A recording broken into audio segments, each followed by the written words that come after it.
I'm Vin. I'm Sori. If you would like to get your song reviewed, dear listener, there's the filthy capitalist option. As Sori says, $125 gets you straight to the head of the line. You don't have to be a part of the alliance. You don't have to be part of the group. Wait a minute. And the biggest thing is you don't have to wait. You hop, skip, and jump right in front of everybody. $125 gets you there. You do that 3 times, and you get mashed down to the $75 rate for perpetuity. Yes! Also, there is a band review option. So if you've got a band and you're trying to get your band some exposure, hit me up at insori@gmail.com, and I'll show you the details about how to pull that off. You can also jump on Patreon, and there is a option on the tiers to be able to get your band reviewed. Obviously, we can't lie to you, so we can't guarantee a positive review.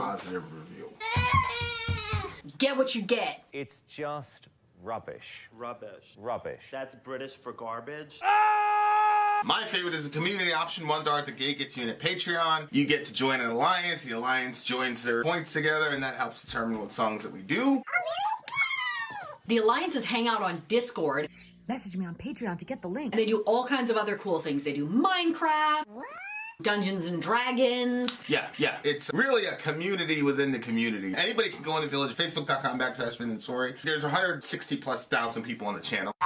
What's cool about the Discord is that it offers a real opportunity for community connection, friendship, that type of thing. And it's on Discord, so if you're not a Facebook person, it's for you. You start off at $1. Right. Plus you get exclusives. Sori and I are working on a song.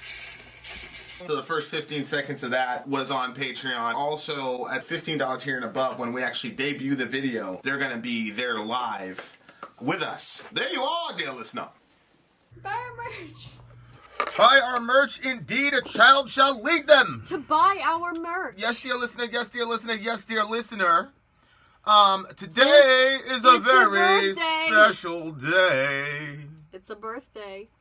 You It's know how your these birthday. are. It's birthday. We gonna party like it's your birthday. I always thought because you. My kid is okay. There goes Stacy. There is Stacy's metal family. Hello, family. Today is Stacy's birthday. She turns a whopping 29 years of age. And so we are about to have some fun. As you guys know, Fernando cannot help himself. Anytime it's Stacy's birthday, he has to take the platform and celebrate. So happy birthday to Stacy. And I hope you guys have great cake, not lousy, dry ones that you need to drink lots of milk for. That's so random. Well, What happened? Did that happen to somebody? I hate dry cake. It's just... Oh, I see. Why would anybody want dry cake? And sometimes, like, you see something and it visually looks so good, and then you take a bite of it and you're like, they just decorated that well. All right, you guys. Oh, there's so many things I could say that I won't. We continue. Oh, no. In Flames is the first song on our list. I believe that Fernando Does he have a little not really this intro time. There's a thingamajiggy? little tiny bit of intro. Nothing that we're going to have to catch our breath to read. That's for sure. Okay. There was a little bit of All right, so confusion. Fernando and Stacy they've got an entire family. The kids are badass. Everybody's badass. They sent us a picture one time, their whole family. They was on some gangster shit. They was on some, like, metal gangster shit. One of our favorite people. Just because we have favorite people don't mean we don't love y'all. We love y'all, but, you know, we love them all. What can we say? We're human beings, you know? There's just some people that we prefer. Yeah, God loves everybody, and I'm not God. So I have a limited source in my heart, dear listener. But even Jacob have I loved. ... All right, Trace. All right. In Trace Flames. Leches in this bitch. Trace Leches. Up. In Flames, Rusted Nail is the first song, and Fernando says this is one of Stacy's favorite Swedish metal bands. Here we go, Rusted Nail. Let's check it out. He sent me the lyrics.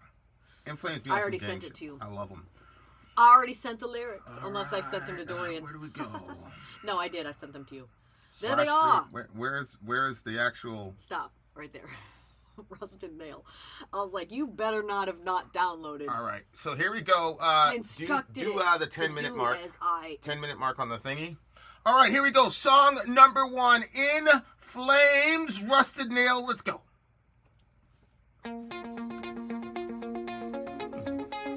In Flames?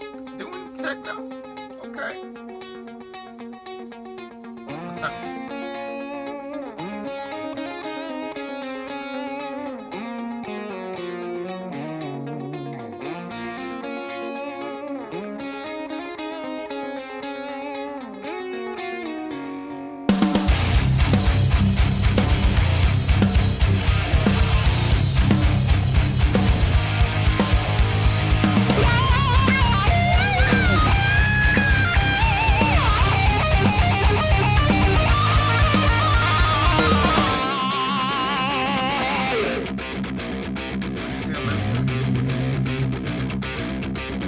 You want someone to blame, the one who drives the rusted name, but who's left will never care. Pretending becomes a chore. All you search for, a little peace of mind, too far, too deep, a two-faced smile, so lost you feel. I know.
Sounds like one of the albums where everything bleeds into everything else.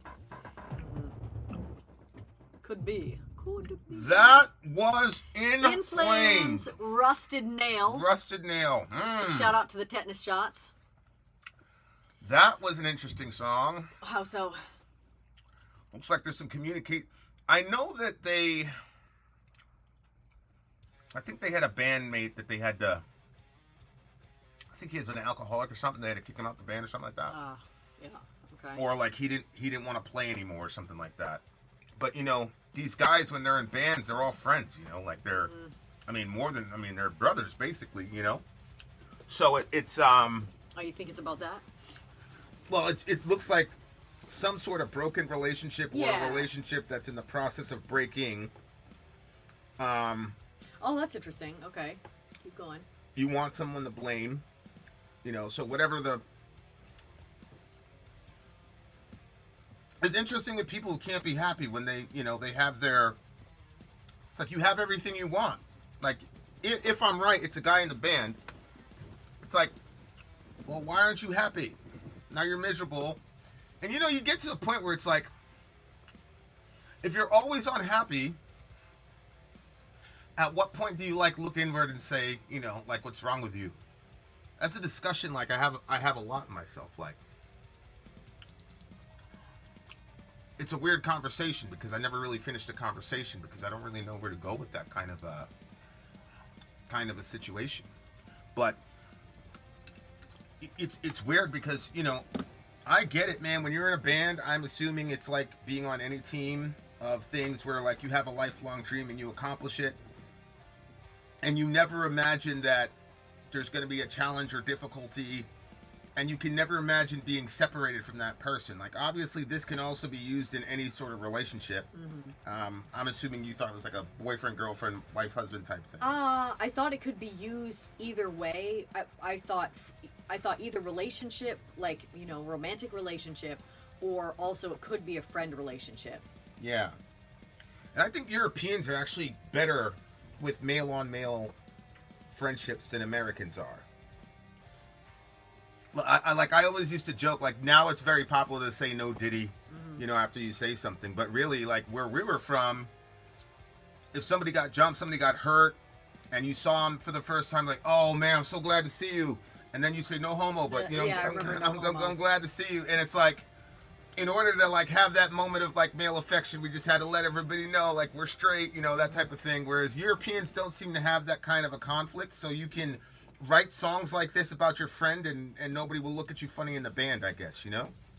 Like, I could never write a song like this about my friend. Which part? Well, the entire concept of the song, that you would write a song about your friend or to your friend in the first place, in our little circles, is not the most masculine thing to do. Like, you'd have to include some, like, physical altercation or something, you know what I'm saying? Like, so you want someone to blame, the one who drives a rusted nail. Rusted nail is really interesting because it's like, it's rusted over. Whatever the problem is, it's like an old problem from like years back, man. You know what I'm saying? Like, it's not like a freshly made nail or whatever. It's a rusted nail.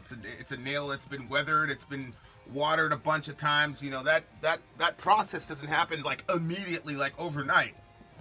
And it's like, it's something happened in the past in this guy, in his life or in their relationship as friends or maybe romantic relationship, where he just can't get over whatever it was. And there's a definite article there. It's the rusted nail. So it looks to me like there's one thing, which is very difficult. Like, it could be one thing, it could be one moment, it could be, you know, I don't know. But whatever it is, the guy can't let it go. And I think he gets progressively isolated. Go ahead. I think what you're saying about the rusted nail as being over time, this maybe it was just a nail at first, but because it was unchecked, it became rusted over time and it became worse. And I think that there's also the dual nature of, if you step on a nail, you have a problem. But if you step on a rusty nail, you have multiple problems now. You not only have the, you know, the cut, but you also have the rust that's now going into your bloodstream that now makes it so that we have to go to get a tetanus shot. So yeah, like the problem, because it was unresolved or unfixed, was just, and I think the reason that it was unfixed was this is kind of why I was thinking maybe like a friend sort of. I mean, you can still have romantic relationships that kind of come with this angle. But when he said you want someone to blame, that sounds to me like the person that has the rusty nail situation maybe is walking around with some self-pity or something and wants to blame somebody else for their situation. But he says, but who's left will never care. Pretending becomes a chore. I think is he talking about the people around this person that still have to deal with the rusty nail situation that's going on? You think that he's saying like, the people that are around you, there's hardly any care left because this has been going on so long. And on top of that, pretending to smile and, you know, the two-faced nature of it. Do you think it's the friend or do you think it's the person with the rusty nail? Well, I mean, I think the person with the rusty nail is the friend. And they're holding on to that in a vendetta. And because of that, it's isolating everybody around them. It's really interesting. So there's this band, As I Lay Dying. Dude got in some beef with his girl. And he basically hired a hitman to kill her.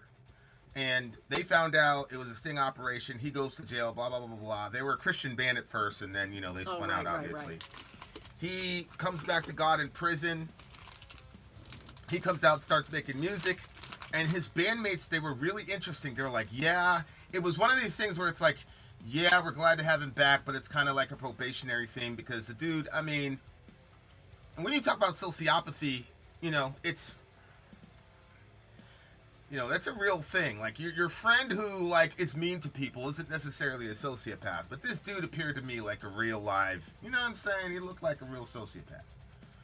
So, what are your thoughts? I just remember he hired a hitman to kill his wife. I mean, it's just... Right. It's like a sort of creepy thought. Yeah, like your wife. The mother... Yeah, they have 2 kids together. Yeah, like, the fact that you can get that deranged and get that far down the line, like, it sounds so simple. Like, when you're, like, sitting over here, it's like, why don't you just leave her? Yeah. Go somewhere else. But he was all on the roids and stuff. But long story short, he came out, he said all this stuff, and his bandmates were like, yeah, well, basically every single one of his bandmates quit, like, over the last 2 weeks. They all released statements. It's funny, somebody on the channel... recently? Yeah, like 2 days ago. Somebody on the channel was like, I'm making a decision to leave As I Lay Dying, blah, blah, because, like, everybody was doing it. And I reached out to one of my boys. I'm like, what the... He's like, yeah, bro, that was going on for, you know, whatever. I'm like, okay, I'm not talking about that part of it, but, you know, I could see that happening in a band. But overall, the song is just, these guys are really strong on their choruses. Not just the melody, but what they're saying in the melody, they're really, really strong on those. Like, this band, every single time they rank high, it's because of their ability to put the basic idea of the song into a few short words. Just this once, listen to the words I say. Like, who doesn't, you know what I'm saying? Like, everybody feels that way. Like, you didn't hear what I said, or whatever it is. You know, you feel like you're not being heard in these conversations. Like, this shit is real. It's a real song, but, like, sonically, they just kill those choruses, man. As I Lay Dying. Not As I Lay, sorry. In Flames. In Flames. I'm going to give this joy a solid 9. The one last thing that I'm going to point out is he said wide awake but still asleep. That was a pretty cool line. Then he said always a stranger in a crowd. And I thought that was an interesting line because I was listening to something recently and he was talking about this person that was complaining about always basically feeling like that, like always feeling like a stranger and saying every time I get in a group of people, like people won't approach me and like make me feel welcome and stuff. And he was saying that that's a very juvenile, like we are as human beings in need of community. And when we're separated from community, even if we're deciding to be like an introvert or we're deciding to like stay away from society, there's still something in us that wants community. And it's like an important part of like human development. And he was saying that, that it's actually like, it's almost like a really childish way of looking at it because that's the position a child plays in the family, is that the child gets sought out by the parents and by the older siblings to help them grow and to become a part of everything. Come on over here.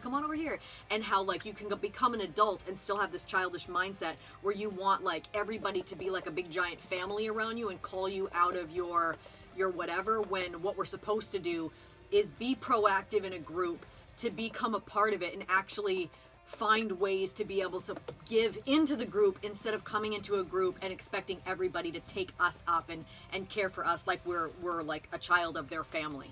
And I thought that it was an interesting way of looking at it because it really does kind of like switch the mindset. I think probably depends on where you are mentally, but it definitely switches the mindset to say, hey, you have a responsibility in this. And because it's so easy to blame groups of people. I mean, I've done it myself. I've been like, man, I showed up and like nobody said anything to me. And it's like, well, you know, maybe we got to find ways. And it's cool because the way that he's talking about it is not like you have to be something for these people, but it's like whoever you are internally, like your soulish person, like let that out. And the people in that crew are going to find, like, there's going to be people that are going to be like, I like that. I mean, we've all found each other because we all have this sort of, like, mentality about stuff. So, yeah, I thought that was interesting because he had said that stranger in a crowd line. It made me think of that. What did you give this one? I gave it a solid 9. I'm going to give this one a 9.3. Whoa. I liked the harmonies in it, too. Next song coming up, you losers. Pay very close attention. It's our sister's birthday, so we're going to be listening to some metal. Stacy and this bitch. Vin out. Sori out. Down. We're not really gone. Come back at the other side of commercial break. I'm Vin. I'm sorry. If you would like to get your song reviewed, dear listener, there's the Filthy Capitalist option. As Sori says, 125 gets you straight to the head of the line. You don't have to be a part of the alliance. You don't have to be part of the group. Wait a minute. And the biggest thing is you don't have to wait. You hop, skip, and jump right in front of everybody. 125 gets you there. You do that 3 times, and you get mashed down to the $75 rate for perpetuity. Yes! Also, there is a band review option. So if you've got a band and you're trying to get your band some exposure, hit me up at insori@gmail.com, and I'll show you the details about how to pull that off. You can also jump on Patreon, and there is a option on the tiers to be able to get your band reviewed. Obviously, we can't lie to you, so we can't guarantee a positive review.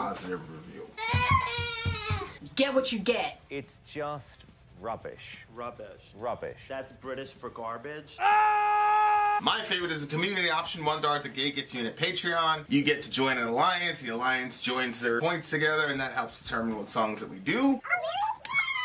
The alliances hang out on Discord, Message me on Patreon to get the link. and they do all kinds of other cool things. They do Minecraft, Dungeons and Dragons. Yeah. It's really a community within the community. Anybody can go in the village, facebook.com/Vin and Sori. There's 160,000+ people on the channel. What's cool about the Discord is that it offers a real opportunity for community connection, friendship, that type of thing. And it's on Discord, so if you're not a Facebook person, it's for you. You start off at $1. Right. Plus you get exclusives. Sori and I are working on a song. So the first 15 seconds of that was on Patreon. Also, at $15 tier and above, when we actually debut the video, they're going to be there live with us. There you are, dear listener. Buy our merch. Buy our merch indeed. It's all shall lead them. To buy our merch. Yes, dear listener. Yes, dear listener. Yes, dear listener. We are in the midst of Stacy's metal mayhem of birthday goodness. Birthday. Wait a minute. Do we have that little thing to switch out the lights? I started to find it and I I do couldn't not find believe it. we do. Oh no. Why, is it too bright?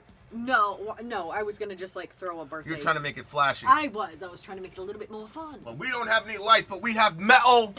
Yes, we do. Killswitch Engage is up next. This Fire Burns is the name of the song. And Fernando says, "Happy birthday, Stacy. This fire always burns for you." Uh-oh. And then it was a metal sign, and I don't know why he's pointing up, but you must know what that means. It's This Fire by Killswitch Engage, guys. Let's check it out. All right. Let's check it out. See what all this love is about. I'll be the judge of that. We will be the judge, We shall judge. as we do every day. Here we go. Isn't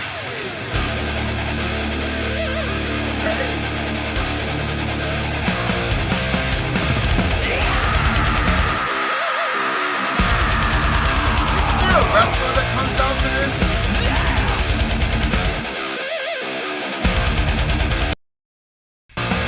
Isn't there a wrestler?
Hey!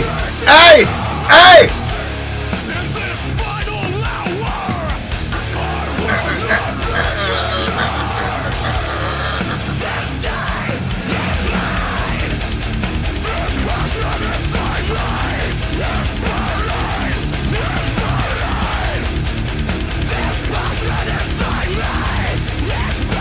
Woohoo!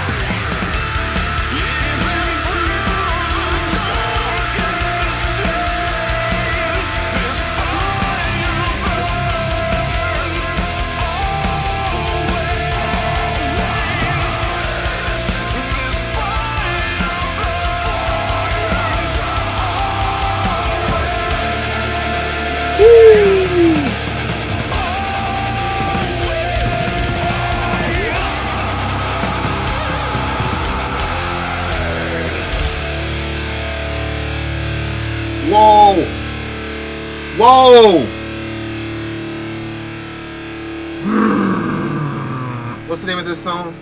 This Fire. Well, I found two titles when I was trying to find Engage, it. This Fire This Burns. Fire Burns or This Fire. I've seen both. Okay, I am taking that song. That's going straight to my playlist There it on goes. YouTube. There it goes. Thank you very kindly. Probably gonna be running with this bitch tonight. This is good. What a song! Holy moly! Go ahead.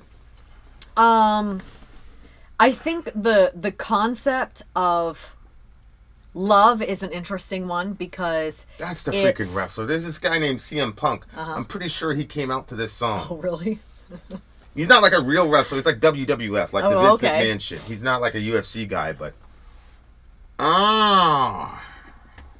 as a Okay, love go song, ahead. I think it's a really cool one because there's like I've seen people go through their life clinging on to the idea of romantic love only, and romantic love is sort of like, you know, I don't know, it's like the butterflies in your stomach, the excitement, the like everything is perfect, it's the rose-colored glasses idea.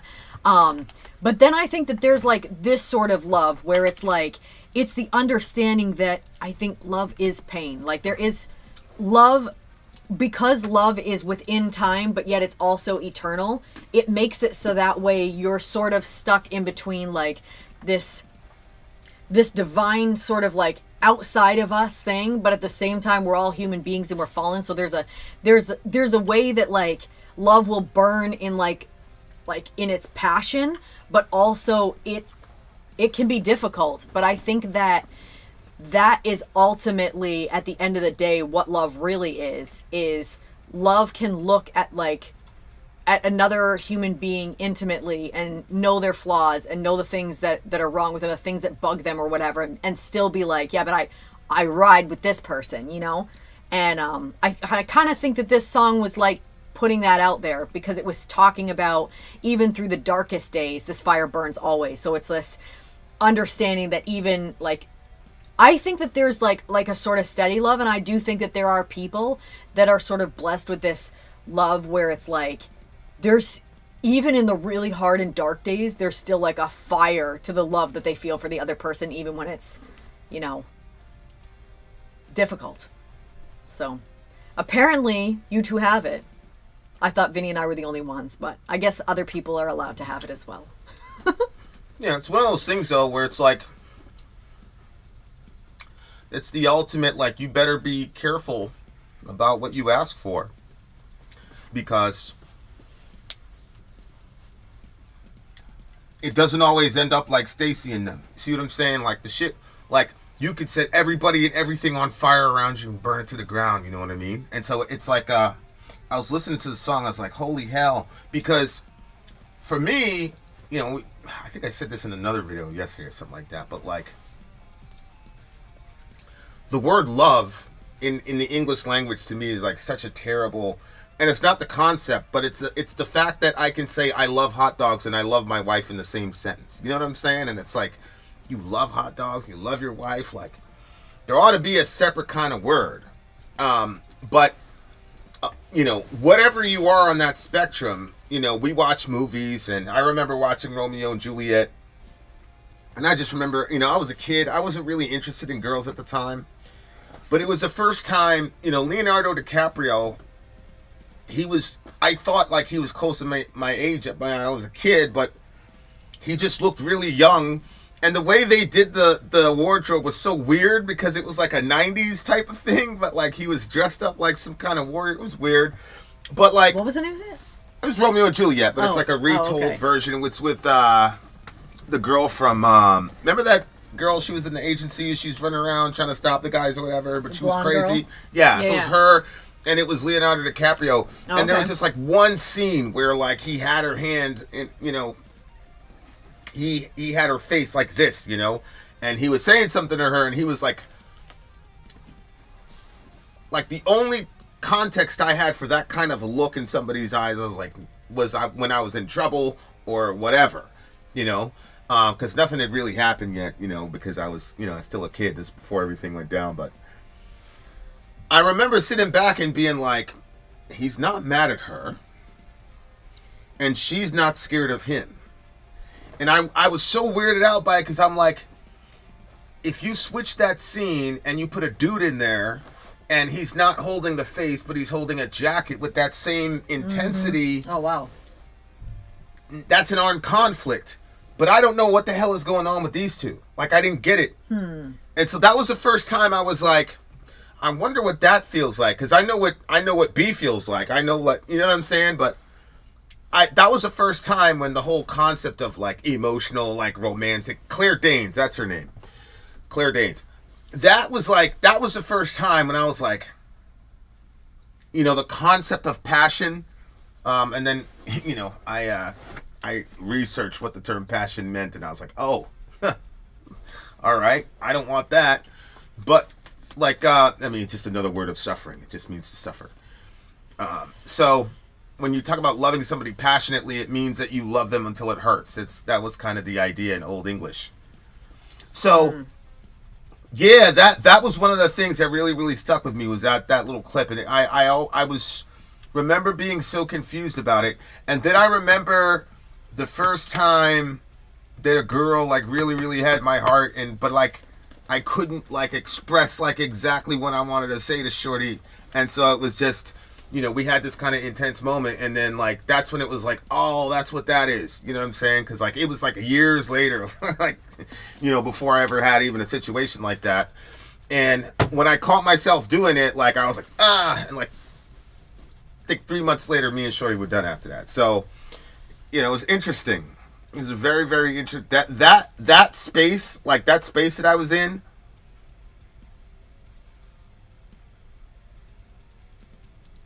I'm not gonna say that. This shit is on forever. But yeah, like it was a crazy moment for sure. It was a crazy moment for sure, and it was definitely something where I was like, I pulled back away from it, like almost immediately. And like I said, like 3 months later, me and Shorty were over with. So. Yeah, it's interesting. It's interesting. So the song like is crazy because like the guitar was really like driving that shit, especially in the middle of you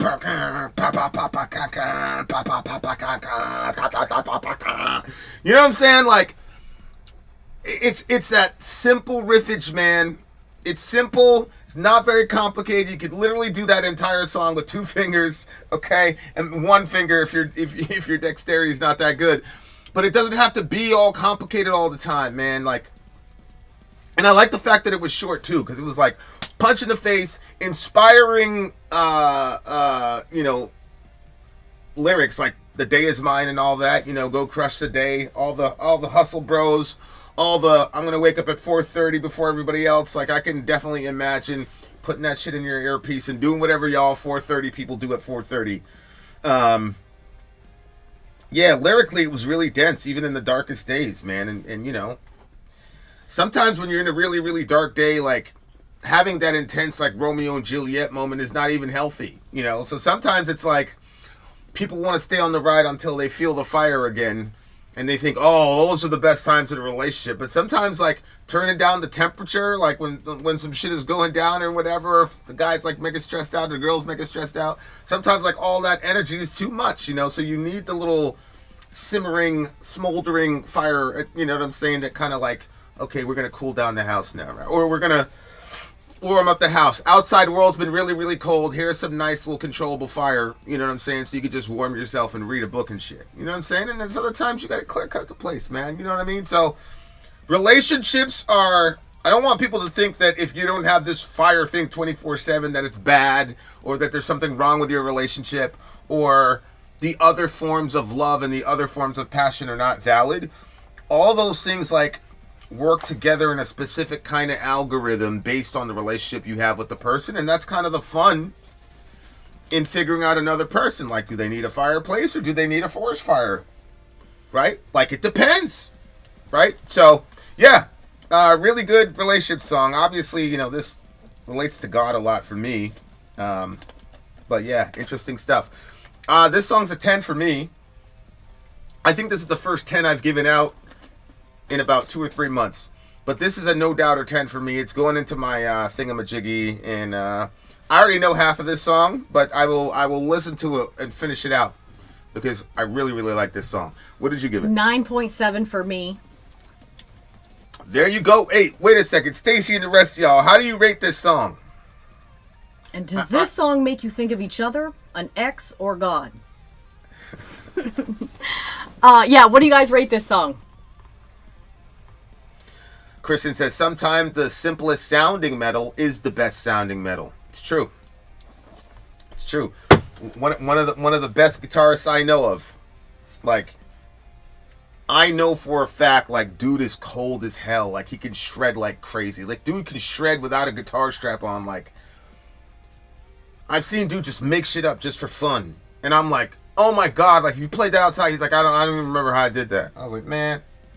But, like, the band has a certain kind of style, and they just stay in that lane, and they've been in that lane for whatever. And so he's just, you know what I'm saying? But I'm like, man, you should have a solo record and just show these boys, man. 12.3. Sometimes you got to pop out and show. 12.3. Okay. All right, Five Finger Death Punch is up next. Five Finger Death Punch, bitches. Lift Me Up. Lift Me Up. So you guys know what it is. You know what it is. Commercial break. Bye. I'm Vin. I'm sorry. If you would like to get your song reviewed, dear listener, there's the Filthy Capitalist option. As Sori says, 125 gets you straight to the head of the line. You don't have to be a part of Alliance. You don't have to be part of the group. Wait a minute. And the biggest thing is you don't have to wait. You hop, skip, and jump right in front of everybody. 125 gets you there. You do that 3 times, and then get mashed down to the $75 rate for perpetuity. Yes! Also, there is a band review option. So if you've got a band and you're trying to get your band some exposure, hit me up at insori@gmail.com, and I'll show you the details about how to pull that off. You can also jump on Patreon, and there is a option on the tiers to be able to get your band reviewed. Obviously, we can't lie to you, so we can't guarantee a positive review. Get what you get. It's just rubbish. Rubbish. That's British for garbage. My favorite is the community option. $1 at the gate gets you in at Patreon. You get to join an alliance. The alliance joins their points together, and that helps determine what songs that we do. The alliances hang out on Discord. Message me on Patreon to get the link. And they do all kinds of other cool things. They do Minecraft. Dungeons and Dragons. Yeah. It's really a community within the community. Anybody can go in the village, facebook.com/Vin and Sori. There's 160,000+ people on the channel. What's cool about the Discord is that it offers a real opportunity for community connection, friendship, that type of thing. And it's on Discord, so if you're not a Facebook person, it's for you. You start off at $1. Right. Plus you get exclusives. Sori and I are working on a song. So the first 15 seconds of that was on Patreon. Also, at $15 tier and above, when we actually debut the video, they're going to be there live with us. There you are, dear listener. Buy our merch. Buy our merch, indeed, a child shall lead them. To buy our merch, Five Finger Death Punch. We got rated a Stacies 0 by birthday. Ben. Ben, I'm pretty sure we've got the timestamp in there. I pointed to Shorty and everything. We're good, Ben. Stop being so discouraging. Okay, Stacy gave it a 12.3 because of the meaning of the words. Okay, so we just got done reviewing This Fire Burns by the band Killswitch Engage. We are going to get to song number 3. Don't you worry, but I do want to know, 1 sentence, 2 sentence, Stacy, that's cool. Fernando, one of you beautiful people, if you could just explain your guys' meaning to it, and it doesn't necessarily have to be, you know, too personal or intimate or whatnot, but, you know, what does the song mean to you? What is your whole meaning for it? What is your all meaning? All right, Five Finger Death Punch, Lift Me Up. This is what Fernando has to say. Stacy and the Daughter's song, heading to early morning high school band rehearsals. Definitely a good alarm for the neighborhood. That's got to be some real nostalgic feel. You know, like in 10 years, she's going to hear that song and she's going to get all misty-eyed. Yep. All right. No doubt. The time flies, child. The time flies. It's time. The moment has arrived. Here we go. Lift Me Up. This is featuring Rob Halford and of Judas Priest. Holy mo! They got Halford on there? Mm-hmm. Yo, they better not come up with some weak shit if Halford is on there. I'm telling y'all right now. If y'all come with some weak shit, I'm going to let you know, boy. Yeah. All right, what we doing? Five Finger Death Punch, Lift Me Up. This is a lyric video, so I don't think I'll need the lyrics quite yet. Let's check it out. All Stacy did was laugh at us. She didn't explain to us the meaning of This Fire Burns and their little relationship. Well, I will take that smiley face as your polite way of saying, none of your damn business, Vin. It's too... Thank you very much. It's too wonderful for you. Here we go. Too wonderful. Five Finger Death Punch, Rob Halford, Judas Priest, let's go!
Okay, here come Halford. Let's go!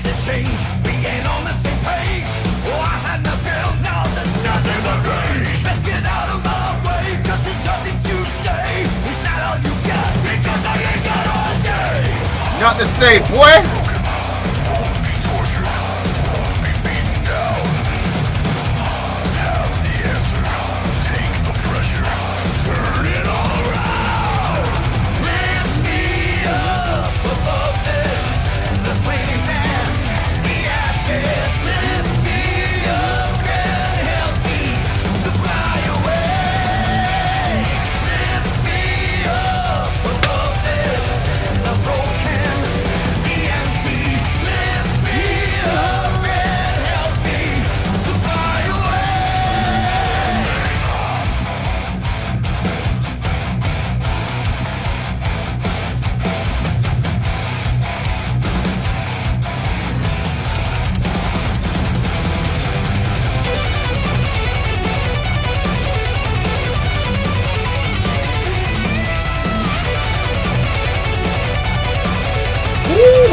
singing like that? What's the name of this guitarist?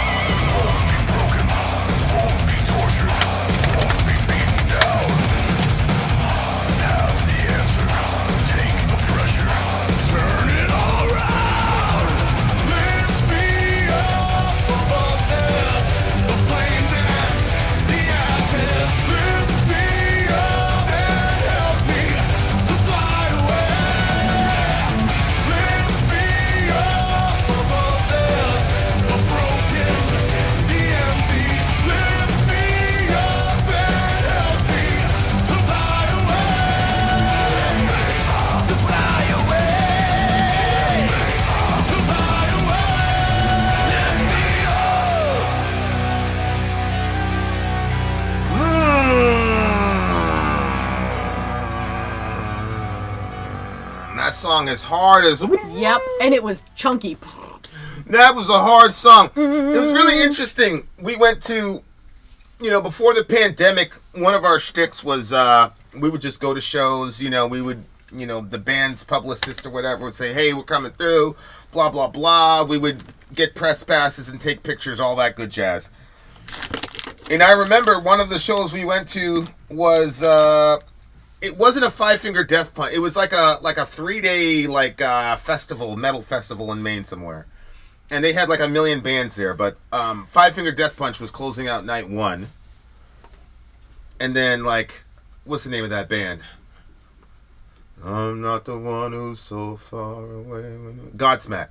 They closed out the entire thing because it was by Boston and their Boston band or whatever. Those fans were pretty crazy. But the craziest, not the craziest fans, but the fans that were really about the band were these guys, the Five Finger Death Punch people. And I remember there was this girl there, and we got there, we went there, and we took all our pictures and stuff. And the way it is now, I don't know if it's the same after the pandemic, but the way it was, that first section in the pit that used to be general entry. They cordoned that off so that you had to pay extra to get in there. So Shorty was out in the back, and we were able, we were able to go through the, whatever. And I gave her my pass because we were done for the night, and they were closing. And I'm like, here's your press pass. Show up with your phone, and you can really be right there while the band is playing. She lost her mind. She didn't believe it at first, and I'm like, go, and they let her go, and she lost her mind. She was just up there I'm like, you gotta take pictures, because they'll, you know what I'm saying? But yeah, they sound really good live too, because I was right on them. I'm not gonna lie to y'all, I was not a Five Finger Death Punch fan. But I knew that they were a giant band, and one of the biggest songs that we have, I think it's between Daddy, that one, and The Sound of Silence. Mm-hmm.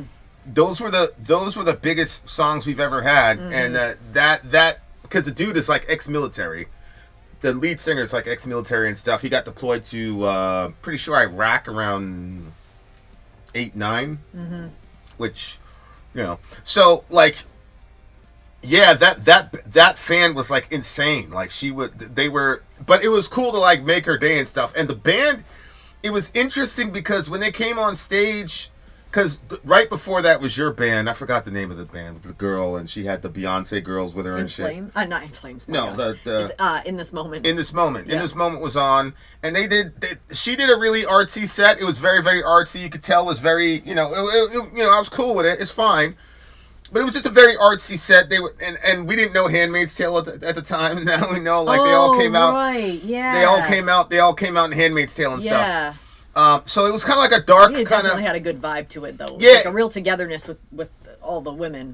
Yeah, but girls were fighting the entire time through that band set. I was you remember that? They was beefing with each other. Oh, I remember them fighting, but I didn't remember it being during that set. Yeah, it was during them. Jesus. I was like, what are y'all doing? This is your girl up here, whatever.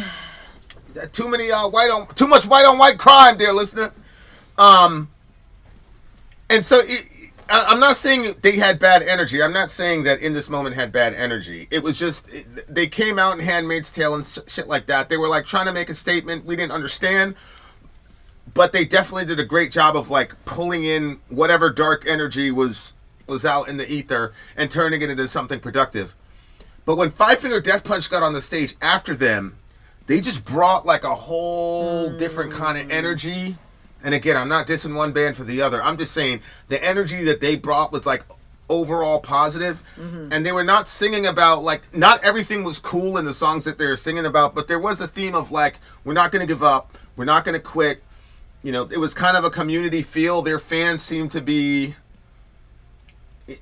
I only see that with Korn fans where like they talk about the guy as if they know he's in, you know, they know him in the band with him and stuff, and they know his whole life story and everything. But yeah, when they came on, and it was really interesting because, you know, every band has a like, don't take a picture directly at me, don't put the flash on me, things of that nature. And, you know, like, come on, like they're doing this every night and there you are with your giant, you know what I'm saying? Like a lot of people at the press side, they get mad. It's like, he didn't have any of that. Like it was funny too because I pulled up the camera because one of us had a real camera and then I would just use my iPhone as a camera, and but I had a shot like it's in my camera. It's like a bunch of underdeveloped films. We could probably send it to Stacy for her birthday or something like that. You still have them? Like yeah, we still, but like he saw that the camera was on him and he stopped and he gave me like 3 seconds. Like he was like singing and pointing to the camera is 3 seconds. And like I said, every band is cool. Every band is really, seriously, really. But he's the only one that actually did that. He's the only one that I've ever seen that actually stopped and did that. I did remember that there was a band that was really lax. Yeah, and I noticed that the girl, because the girl was freaking out, and I was saying, yo, use your phone, because she wasn't really media. But I was like, use your phone, you're okay. He did the same thing for her. And I know that he didn't know how she even got there. He probably thought she was working for some magazine or something like that. So I thought that was really, really cool, man. I was like, yo, like, it's little things like that make a person's day, like, forever. They'll talk about it for the rest of their lives, you know what I'm saying? But, like, just a little thing that he did, you know? And I mean, between the two of you guys, you given the pass, because she wouldn't have even been up there if you hadn't given the pass. Right. Yeah. Yeah, but like, you almost, like, knew that was going to happen with that band because they were just so positive. And it was... Knowing that he came from the military makes sense to me. Because, like... I was just shit-talking the conventional army, like, earlier today. You know what I'm saying? But at the same time, you got dudes that are, like, generally really, really sorry. Shout out to my boy Rory. Like, just solid soldiering. You know, none of the... No fluky shit, no fancy shit, but just solid rock, you know, whatever. And, like, he was that type of dude, you know what I'm saying? And so, like, you got to be a little bit moto if you're in that situation. And... you could tell that the lessons that he learned in leadership and things of that nature and the leaders that he was working with, you could tell that he just took that same mentality and transferred it to the band, and they built this thing that like I said, their fans, like, I don't know, the music means a little bit more to the fans, it looks like to me. I don't know. There's some depth, you know, meaningful stuff that they sing about. That song was really good too. This one was like, it kept it moving too. I didn't even actually, did you, I don't know if I would have, like, there wasn't the Rob Halford, like, high vocals thing going on. Halford toned himself down a little bit for this band, for sure. Yeah. Yeah. I liked that this one was, like, a little bit harder, a little bit faster, like, I could definitely see that's a good alarm for the neighborhood. So this is the one they're riding to high school with? Well, this is the one that Stacy and the Daughter's song, heading to early morning high school band rehearsal. I will say, parents in our generation, you know, our parents thought that they were cool parents, but we are, like, legitimately cool parents. Like, we listen to metal with our kids, we listen to rap with our kids, we swear with them and all type of shit. You know, like, we're all on some gang shit. Like, it's a gang. Like, the parents, like, the previous generation of parents, there was a real separation, you know what I'm saying? Like, between child and parent. Now it's we on some gang shit. Yeah. You know? Yeah. And if it's gonna get Shorty, like, focused and ready to do whatever she does over there to wreck shop, then that's what we're gonna do. Well, I think that we're badass parents. Former generations were a little bit fearful. And fear will make you do crazy things. So that's true. I think if you can release the fear, then it's like, well, I mean, it's music and it's inspiring. And then when you look at their family, it's like obvious these people love each other. You know what I'm saying? So it's like, yeah, you focus. We're focusing on the right things, losers. Yeah, that I can imagine that being a song because it's very, very inspiring. See, there was no band like that coming up. If I'm angry and, I want to go kill shit, when you're a kid, you can listen to Slipknot. If you want to have a good cry, you can listen to Korn. There's nobody that's like, you know what? I got to do 600 push-ups today. Like, there was nobody at the time where, like, So when did they come on the scene? You just had to... I don't know, but definitely, I was out of high school by the time these guys blew up. So Shorty was on snare and drum line. Oh wow! So like you gotta operate like really crazy. I wish there was like a quick way to see. when they BZ, came on. both their kids like Five Finger Death Punch. Oh wow! Yeah, like hearing them live, and again, like sometimes it's hard to tell when you're so close to the stage because, the really big bands, and I would count these guys as a really big band. They have their own stuff. They have their own separate crew from everybody else. Like it's weird. So like, but when they came, their sound was noticeably crisp. Right? Like, and the band before them were not, like I said, the band before them was in this moment. So they weren't coming after some bums. But man, they came through with their shit. The point of it is, and this is one of the things that you learn, like being behind the scenes, like you spend a lot of money on the stage stuff. You got to pay for that out of pocket if you're a band, basically. And because of YouTube and Apple Music and things like that, the way music is licensed, almost the only way these dudes are really eating is when they're touring. And so sometimes, like my favorite band, sometimes they're like, we're going to have a stripped down tour and it's just going to be us on the stage. And it's like, okay, well, we understand. Right? But they invested in their sound. Mm-hmm. Right? They had some really cool stuff on the stage too that, like, if I develop the pictures, I'll probably, that's cool in the background. Mm-hmm. But because of what we do, when we show up and a band is weak live, it's we both look at each other at the same time too. And it's like, it's a very bad feeling. But those guys, man, it made me walk away and be like, damn, like, we should have listened to more Five Finger Death Punch because these people were The other rough. thing about coming up and not performing, it's like people paid for this. Like, right. A lot of times when we go to those shows, we don't have to pay for it. It's because it's media passes, so we just get in there. So I'm like, right. That's disappointing that they're not performing. But at the same time, I'm like, man, all these people paid money to be here. Yeah. Like, all of us, everybody. And the thing is, like, all these people in the crowd, like the Joe Schmoes in the crowd that showed up, like, they have a regular job and they got to show up to their job when they don't feel like being in the mood for it. Yeah, and so it's like, you got. Yeah, the other thing, too, is like, now that section of the pit, as a band that you're charging these guys extra. Yeah. Mm-hmm. And, but I thought it was but you could tell, like, it looked like he was taking care of everybody. He's like, okay, here are the media people. I want to give them that. And then once I give the media people that, I'm going to give you 3 seconds. I'm going to look at you for 3 seconds. You're going to get a good shot. Then I'm going back to the crowd. Like, you could tell he was... That just says a lot about a person. It just says a lot about a person. Yeah. And the song... Is this kind of like their thing? I'm not saying they're like a rehab band. Like, But like sort of positive. But yeah. Is it part of their, like... style that they do positive music to like inspire people or whatever, or is it just the dudes like that's just his go ahead. I mean, this one he's basically saying I'm fighting back. Like he's like, there's no mystery. I'm all I have left. I'm pushing back and running you over. I've been thrown down, run around, beaten till I hit the ground, telling you right now that it's over. So it's the person that kind of gets to the end of like, all right, people are like treating me a certain way. They've given way too much to other people, and they're taking that ground back. There's no room for mistakes. All the parts are in place. Say what you will, but say it to my face. Better back the fuck up. Better shut the fuck up. I'll do what I want, and I'll never give up. I won't be broken. I won't be tortured. I won't be beaten down. I have the answers. I take the pressure. Turn it all around. Lift me up above this, the flames and the ashes. So yeah, I think that like that is, it's funny because you'll see people, I feel like people post all the time, like when they get to that point and they're like, I'm not doing anything for anybody anymore. Like I've been like this and nobody's coming and meeting me. Blah, blah. Yeah, the peace out. Yeah. So I think that it's probably something common that like a lot of people experience to differing degrees. So I think that it's relatable. It's relatable to a lot of people.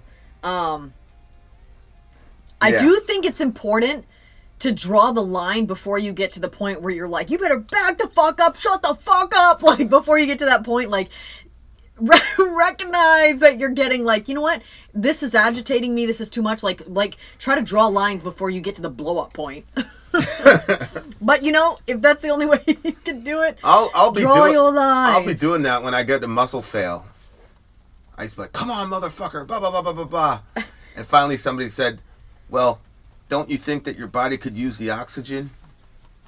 As the reason your body is shaking is because you're about to hit muscle fail. You probably want to conserve your oxygen. Probably. Mother effer this, mother effer that. I was like, yeah. Probably. Yeah. I was like, how come you can stay up higher than me? Because he would just be... And like everybody would drop around him. But he was quiet. And he was like 58 years old. It was just weighted vest, all type of craziness. But he did the little bend thing, and it was just like the muscle was insane. The guy's absolute monster machine. Completely addicted to, like, unbelievable. Well, 5-finger death punch. okay, what do you give this one? Oh, it's definitely a 9.4. 9.4. 9.3 for me. It's just, my doctor used to talk about that, like affirming yourself. Self-affirmation, Yep. And it's a really cool idea when you're on the way to school. It's like, I'm going to affirm myself. And you start your day out like that, then other people come to affirm. They're no longer affirming. They're confirming your own affirmation of yourself. Yeah, that's true. And that way, that's a perfect balance of being able to receive from other people without being held hostage to other people, right? Mm-hmm. Because if other people have to affirm me, then they can disaffirm me. But if I affirm myself, all you're doing is confirming what I already know. And I can accept that. I can open myself and receive that. But at the same time, it doesn't make me a slave to your approval.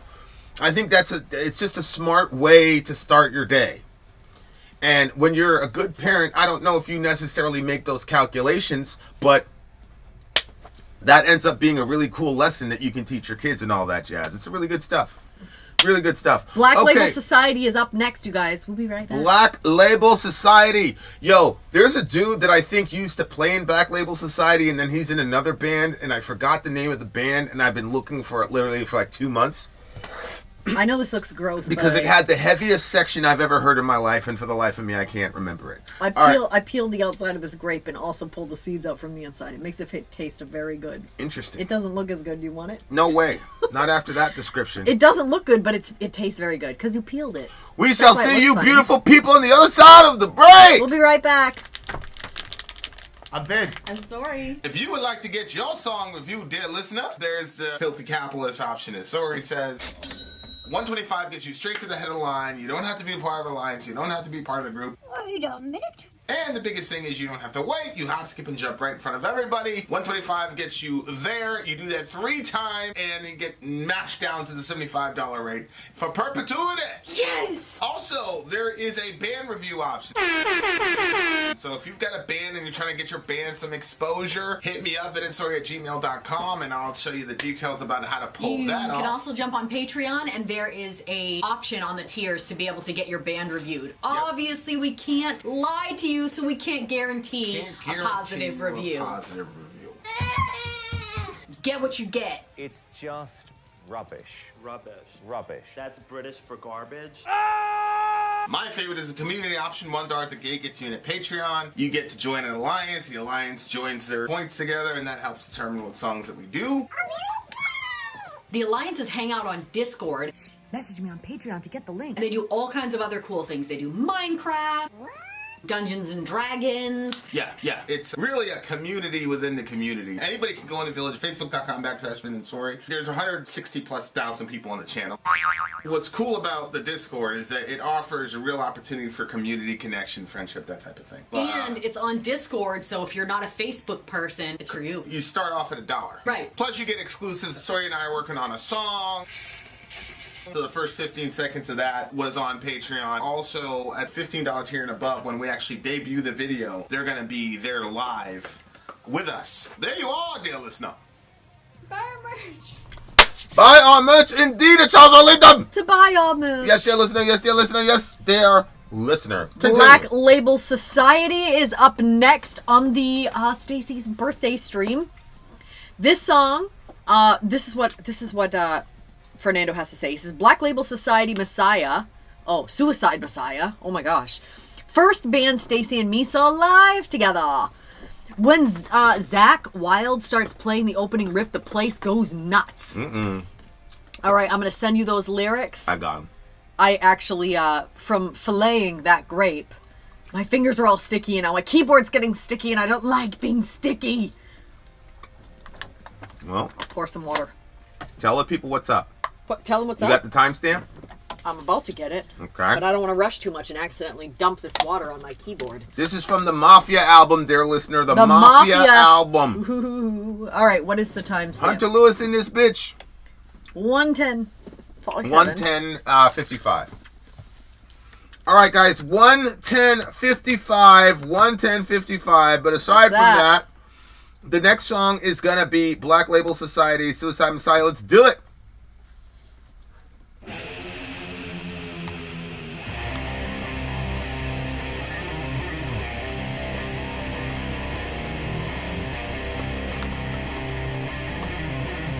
I like that.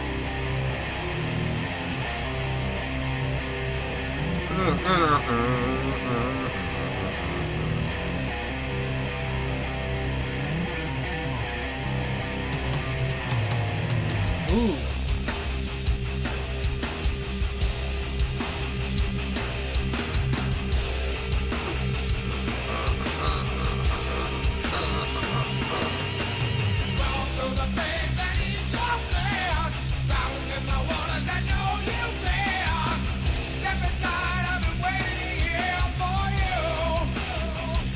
Sounds like Ozzy.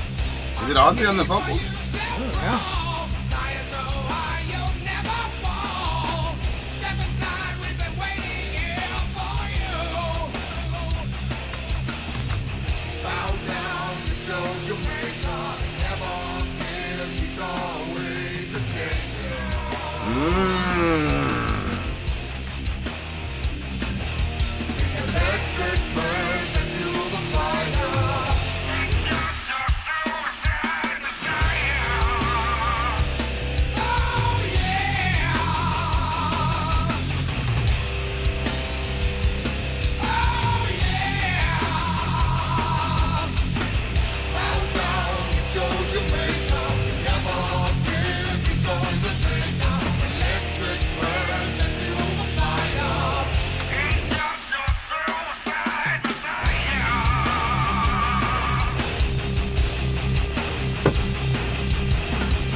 Who is the vocalist here? I'm losing my mind. Who's the vocalist? Is it Ozzy?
It was totally unexpected.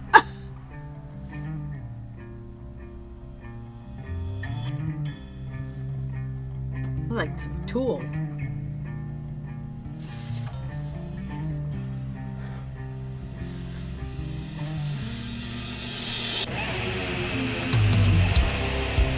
Oh.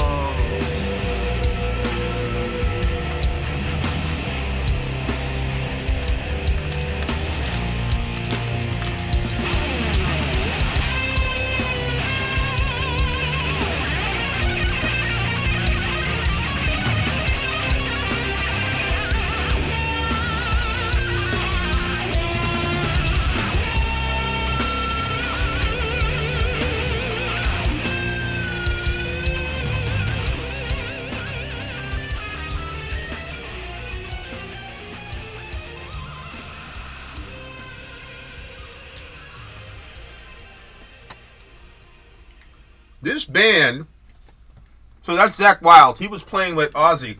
I need to know who that vocalist is. Go to Genius or something. They'll tell us who the vocalist is, damn it. I'll see. Okay, what was going on with you with the song? What in the lyrics were you looking at? You look like you were looking at something. Whoop. Something caught your fancy. I was pulling up that other thing. Well, I thought it was interesting because, well, I mean, some things I just simply can't say. You know, like this line. You know. Yeah. Sure, you can read between those lines. Okay, so I thought it was interesting because at first I wasn't really clear what we were talking about. And then it kind of just seemed like, because it says, bow down, you choose your maker. He never gives, chose your maker, yeah. You chose your maker. He never gives, he's always a taker. So I don't know if this is a song about, because I think that, you know, there's that saying that basically, like, all of us are like, we want to worship something. We want to serve something, even though we want to, like, think of ourselves as free and independent of all, you know, servanthood. Like, everybody can look at, you know, most people, if you look at your bank, you can see what you serve. Some people, it's like food.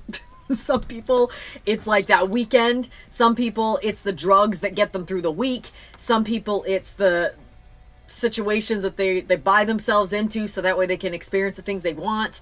Like, we all have something, you know, that, you know, some people's gambling, like, there's all different things that everybody, you know, but at the end of the day, like, any other thing that you serve aside from God himself is going to do this to you. It's just your suicide messiah. It sounds like look, you picked this as your messiah, but now it's the death of you, and so, but you chose it for yourself. So bow down and you chose it. Yeah, so you chose it, you know, like, the principle is everybody wants a God, but every God demands a sacrifice. There you go.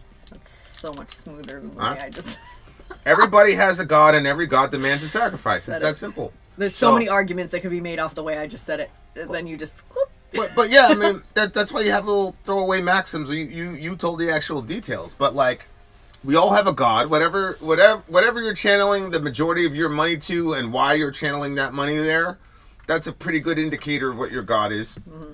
And I'm using God as a placeholder for thing that's most important in your life, because it's very rare that somebody says, I am working only for me.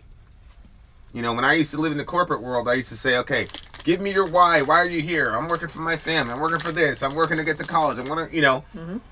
People generally don't see themselves very well if they only see themselves in the context of themselves. It's usually other people that motivates us to do X, Y, and Z. So, yeah, that has implications when you think about things like this and what this guy is saying. If your life was just your life, that would be one thing. But when you're talking about your suicide messiah and I'm the fuel, the electric burns, it looks to me like probably the music business is what it was, and that's why it says the electric burns the fuel in the fire. Yeah. It's just your suicide messiah, because as I always say, all of our rock gods always come to a point where they say this whole thing was a fucking sham. Or gods of rock, the sacrifice demand sometimes are too much for one person to pay in one lifetime. And I think of like, which is why I think they use the analogy of selling your soul to the devil. Yeah, and you think about, I don't think it's like an obvious transaction sometimes. Right. You think about Kurt Cobain, and like the train was just going too fast for dude. Like it was too much, and the sacrifices that were being demanded of him, he didn't have the energy to give. You know, being somebody that's grabbed all the time and people looking at you and then wanting you to give them life's answers because you're making songs that are just so deep. It's very difficult, man.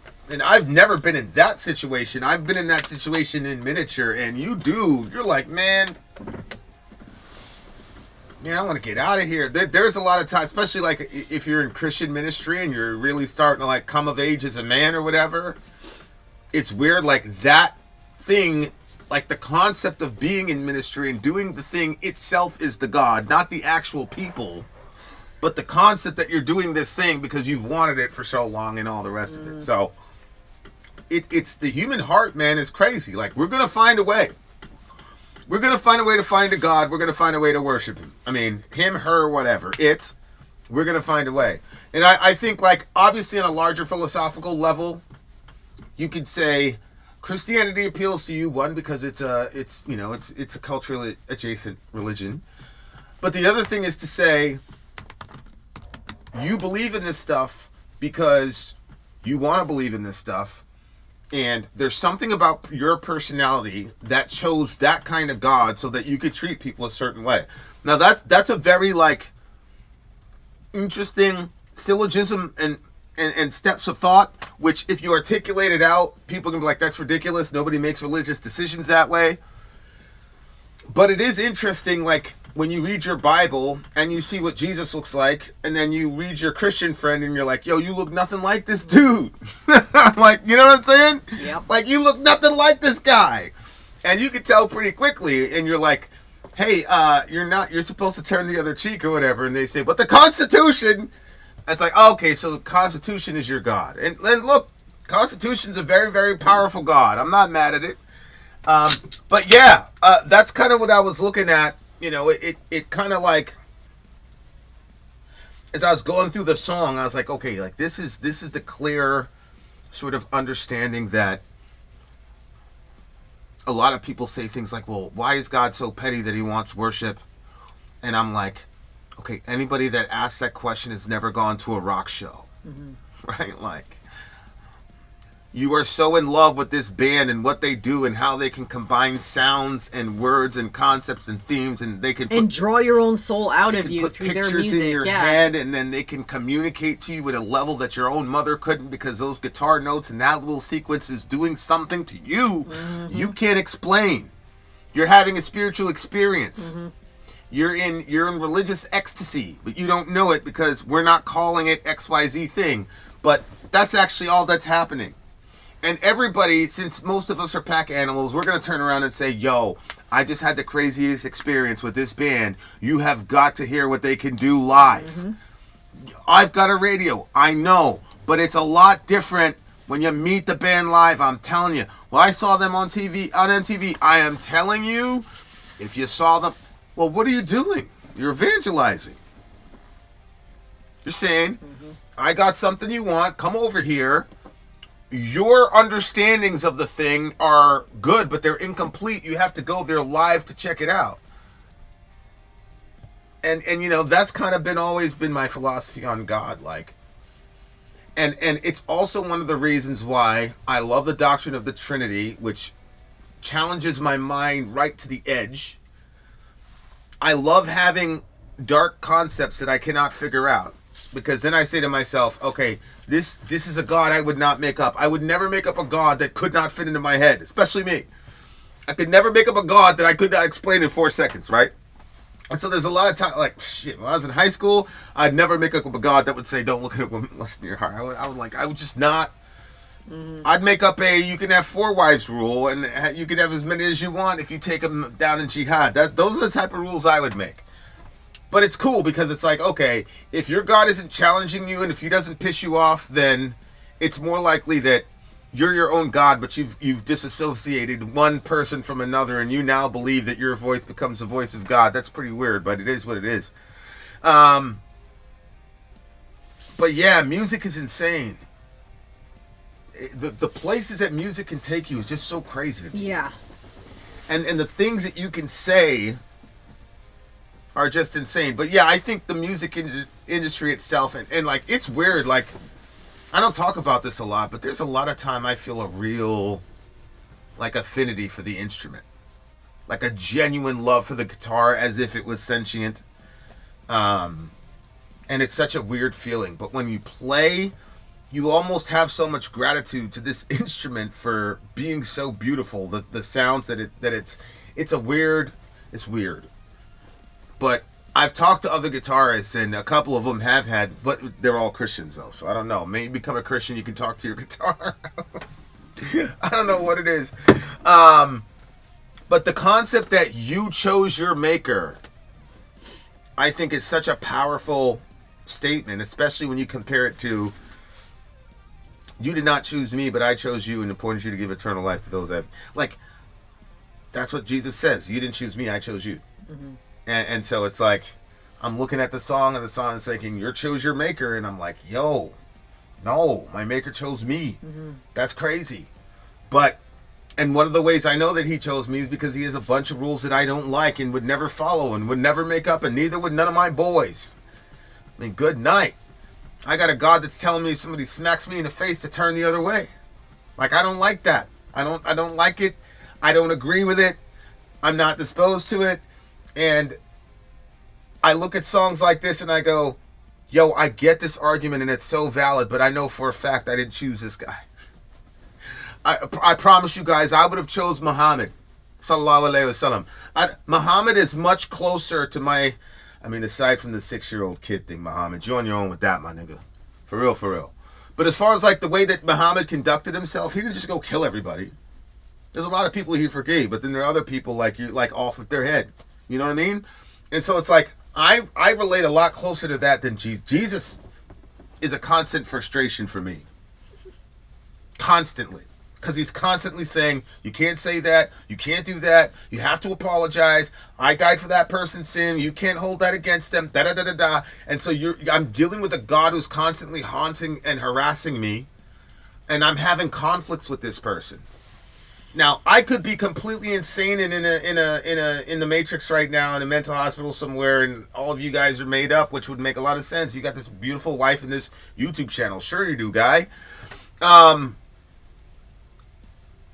Yeah, I think that's as much as I'll say about that. Go ahead. What were your thoughts? I mean, I said mine at the beginning. I think it's, the whole, you choose your God. I think it's an interesting concept, and I wasn't putting, when you brought up the electric part and put it to the music industry, I think that's got to be a whole nother type of, because you're pouring out your soul in all that you're doing, and then at the end of it, you would think that would make you feel the best you've ever felt, but people end up finding themselves like at the end of something that they didn't expect, or it kind of has them instead. It's such a crazy idea.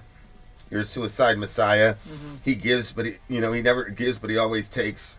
And then at the end of it, you ended up dead, And then you have Jesus, who's the exact opposite. You're saying that the Messiah died for you, And so that's one of the ways to see if whether or not you have a good God is, does your God serve you?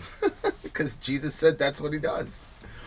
Most of the other gods, their creation serves them, but there's a God who tells his people that he will serve them forever. Mm-hmm. So, something to think about. All right, this song is very interesting. This is my favorite song of the night so far, just because of the lyrical density. I'm not saying the other songs weren't good. Mm-hmm. I'm saying because I love words so much, lyrically, this song was my favorite song so far. We are listening to another one, dear listener. Don't skip that dial. But 9.7 for me on this one. This one is going to get a solid I'm going to give this one a 9.4. Shout out to all my people on Twitter, on X. If you see this, retweet this. You get thrown in a drawing for things to win. We got one more song, dear listener. One more song. It's Judas a bonus Priest. joint. It's a bonus joint. And it says right here, it's about Lane Staley and heroin addiction, the previous song we went through. Oh. Right? So we're talking about gods and the sacrifices that they demand. And Mr. Staley, you know, his drugs, you know, and this is not judgmentalism, but those drugs cleared everybody out of his life. And then he was alone by himself, and that's when the drugs decided that they were going to take him out. And that's exactly what happened. That's what happened to people very, very close to me very recently. So this shit is real. This shit is real, but it's true. Everybody has a God, and every God demands a sacrifice, dear listener. It is what it is. Either you for him or him for you.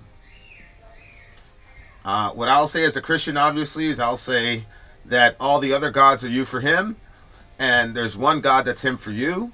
And if you can find the him for you God, you're golden. Speaking in a lot of code there, you guys will figure it out.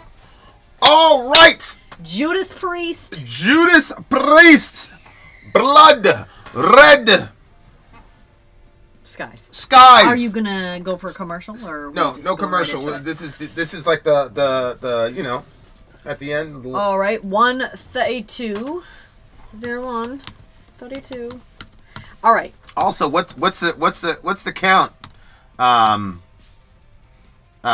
Where'd you go? Stacy's medical family. Metal family. That too. Tell me what the count is. All right. How did you guys rank that song? Last song, Judas Priest, Blood Red Skies. Fernando, for Stacy's birthday, as you guys know, says, definitely the Thanksgiving feast prep band. Starting with this song, warning to not touch any food until it's ready. Blood Red Skies. Huh? Did you send me the lyrics? I will. I refuse to play this next song until Stacy's medical family. Why do I keep calling you guys a medical family now? What the fuck happened? She gave the previous song a 10. All right, guys, here we go. Let's check it out. Let me turn off this background guy real quick. All right, guys, it's Stacy's birthday. As we said, she's turning 29 today. After this, Fernando's going to take her out. It's going to be a wonderful, glorious, magical time. You need to stop asking questions, you weirdo. Lots of fire. Isn't it just that we said that we're going to have a wonderful time? Why are you asking any more questions, huh? Why are you doing that? Anyway, 133.25. And here we go, guys. This is Stacy's medical family. I keep saying medical. Ya Rasulallah. Don't tell me you didn't do that last one. Where is it? Where is it? You didn't do it. Huh? What's it called? Red Skies? Blood Red Skies? Yeah. I did all that introducing and look. Yeah. Look, nothing. Can't win them all. All right, talk to the people. Can't win them all. Talk to the people. It must be open in the tab. What tab? Too. Well, there are no tabs left. It's all good. No sweat. Okay. Have no fear. Oh yeah, I guess I just went right ahead and started making the thumbnail. Oh well. That's okay. Apologies. That's okay. We'll have it momentarily. So Judas Priest, Blood Red Skies. Are you guys doing anything special for Thanksgiving? I know. I am going to simplify my Thanksgiving plans because usually I try to cook everything that we might all want, and then stuff gets like sort of like picked at because there's just so much there. And then people say, you know, I really don't like the turkey that much. You know, who said that? People will say they don't really like turkey that much because, you know, like turkeys are like drier than like some juicy whatever. Like even if you marinate, you know, like you stick it in that. So I don't even know how I'm going to do that now because before I was in Maine, so you could use the grand outdoors to keep your stuff cold. Now we're in Florida, you are not doing that. So yeah, so I decided, like, even the kids were saying like, Mom, why do we have to make so much stuff? It's just tiring. So I'm like, okay, that's true. Let me simplify and just only put the things on the table I wanna. All right, you guys. Judas Priest, you have it? Yep. Judas Priest, Blood Red Skies. Let's check it out. Don't touch any food until it's ready. All right, let's go. Timestamp 1:35:10.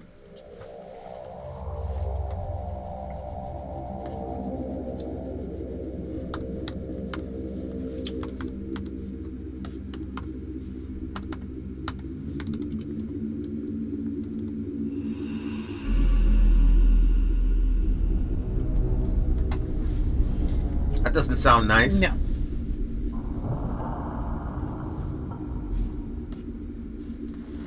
Why do I feel like this is like Halloween-y? No? I thought it was like in a hell.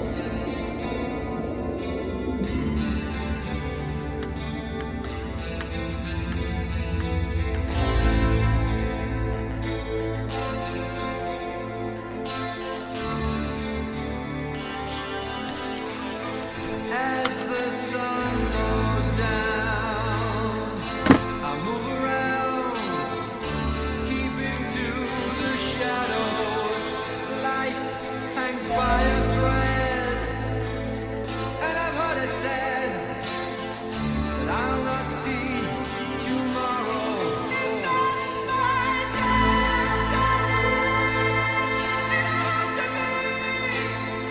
so I'll face the future, running out of time. I'm on the line, but I've got to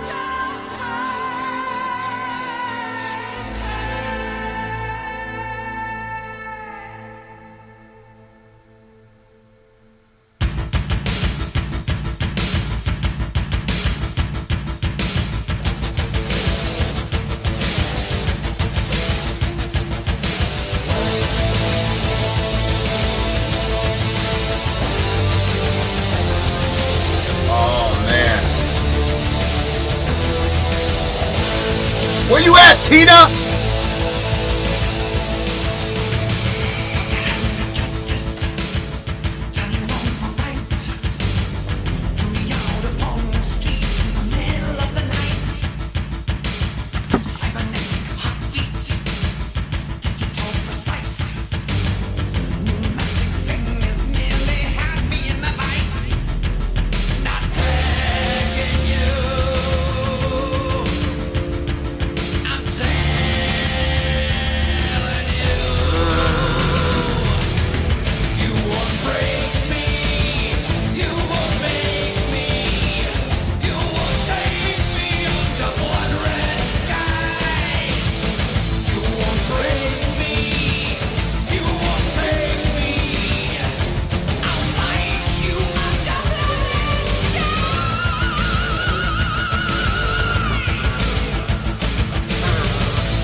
Sound a little Maiden there.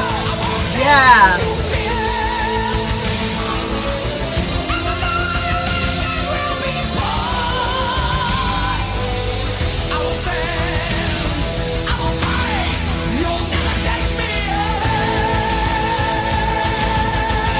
Oh, he's hitting that note.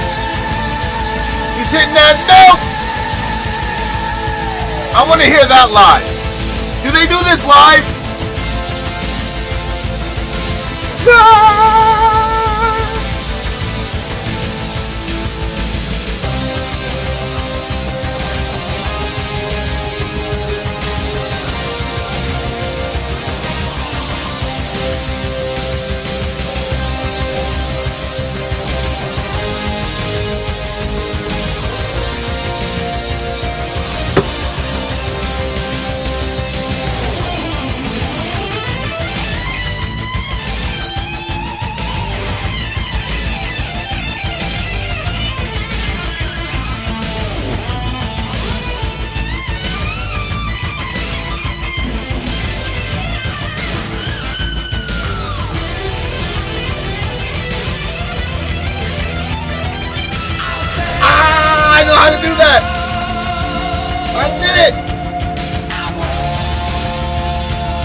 That Iron Maiden shit, baby. My shoulders all fucked up. Overtrained on it. Still getting it in. Cares about tinnitus.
Oh man. If I had this band out when I was a kid in high school, I probably wouldn't have made it out of high school. This song right here, bro, I wanna get to running. I wanna do another set of planks and push-ups and shit. Like, let's do it. This is really good workout music, man. David Goggins said sometimes like workout music is cheating, and like I agree to a degree. Yeah. I used to not use any music or Red Bull because I thought both of those were cheatings. Yeah, it's a lot harder when you're doing the plank and there's no music. Like, it's really, really difficult to do that without music. Once you hit like the 2-minute mark, it's like, oh, this sucks so bad. I think the timer's broken. Yeah, that's why I'm always like checking, because one time like I was up there and I don't even know how long I was up in that bitch, and I had muscle fail. I'm like, that usually doesn't happen to me at plank. I usually quit a lot earlier than that. And I'm like, damn, this shit ain't ringing. Man, I finally like collapsed. Couldn't even do my push-ups. I reached over to the phone while I'm breathing, and that motherfucker was just standing there at 3:17, just like chilling. I was like, you son of a bitch. Yeah, so ever since then, I became mega paranoid, because I don't want to look at the time either, because that's also cheating. Because it's like, it's like, you know the clock is going, it's okay, just endure. Because when I look at the clock and it's starting to count down, then it gives me a little help, you know, because I'm like, oh, I only need to do this. A lot of mind games you have to play with yourself, you know. Most times he'll be like, sorry, is the clock still going? Is the clock working? And then, but he's watching something or like listening to something, so I have to like get off that screen and then go to the timer, and then it stops that thing. It like always creates this mess. I'm like, oh no.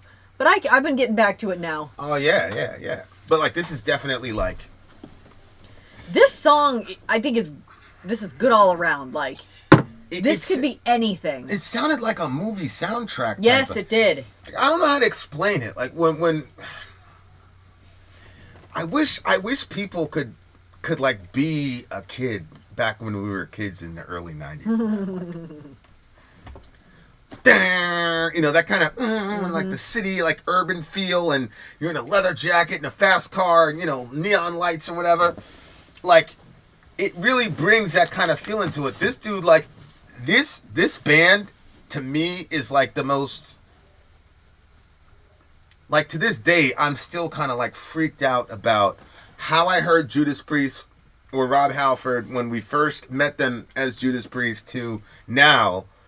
It was like an illusion. I mean, it was very, very weird. It was very such strange experience. Because I hated it. Like, if you go back and look at our Painkiller review, go look at it. It's like, I mean, I hated that vocal style with a passion. We laughed at it, all types of craziness. Serious? I remember because everybody kept telling us to do Painkiller, and I'm like, at the time, like, we didn't want to do any reaction videos that any other YouTube channel did.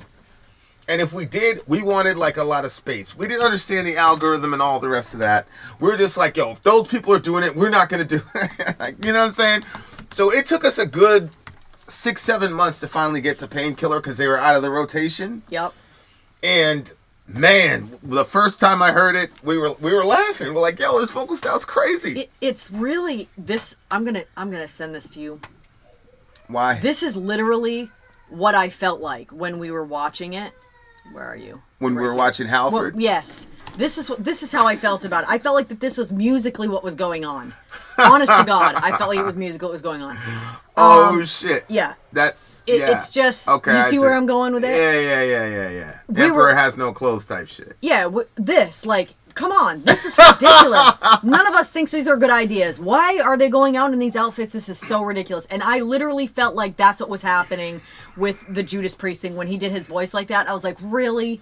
Like, you're just doing too much now. I feel like just Kanye. way too I feel much. like Kanye be sending them folks out just to fuck. You know what I'm saying? Like, yeah, go out dressed up as a big eyeball. Yeah, I never like dressed up like an eyeball. I mean, look at it. Look, you don't see it? Where's the eyeball? Oh, this one? It looks. There's two of them dressed up like eyeballs in that There's picture. potatoes. Look, right there. Look, number 1 is an eyeball, right? Number 2 is an eyeball. It's the same outfit, yeah, but weird.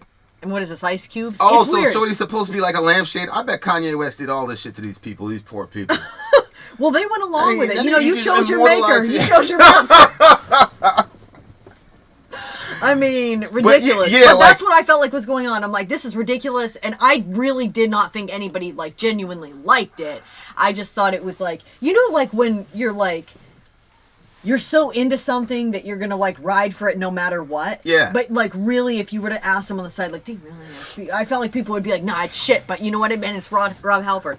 But when we listened to it the second time, I don't know. Insane. It was I weird. loved, but like, there's something about this song, there's something about, and you know, you find out he was gay, and he survived being gay in a very hostile metal scene, I would say, to the LGBT community. You know, that's a lot of these new jacks, like the young LGBT people, they have no fucking idea, like how far we've come and how bad it got for gay people. But yeah, and I didn't know either. You know, I was raised evangelical, so I didn't. You know, it wasn't until really we started the channel, and you know, we're hearing story after story. But like, Halford had this like. When I listen to him, I say to myself, if I could have been a part of any crew back then, based on, you know, my lived experiences, I would have went with Halford's crew, because there's something about this band that makes me feel like a rebel.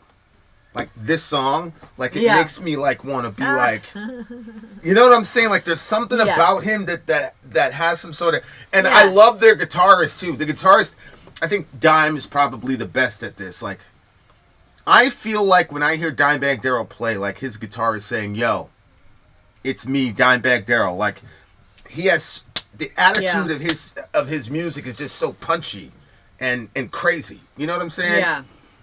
This song to me was like, there's a like space that you can get into where you don't really have any fight left, and you're like, you could be like ashamed that you don't have fight. And this song was like, when he says like, you won't break me, you won't take me, because I'll fight you under the blood red skies. I liked that line, because it wasn't like, there's some times where you can fight and win, and it was like so easy for you that it wasn't even really like war. Yeah. It was you're just great. You're just clearly better than the other people. Like you just had what it took to just overtake whatever the situation was, or overtake whatever fears you had or whatever. But then there are other times where it takes some real grind. Like, especially if you know, like, take the concept of fear. If you're somebody that engages in thoughts of anxiety, fearful thoughts, things that sort of like narratives that are not like, you're supposed to just try to live in the present moment, because living in other moments of realities that haven't happened or may never happen just creates like this fight or flight mechanism in you, and so you're constantly under stress.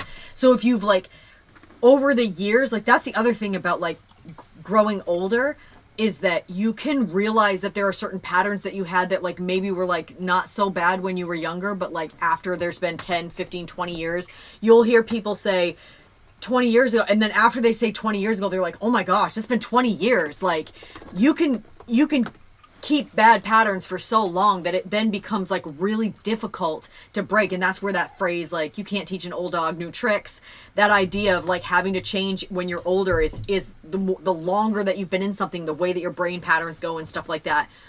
But this song is like, I'm gonna fight you under the blood red skies. To me, it's like, look, there's gonna be a war.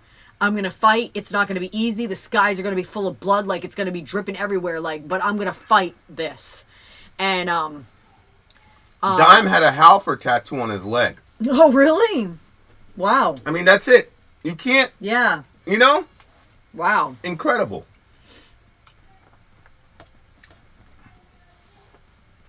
I wonder if this is part of a story.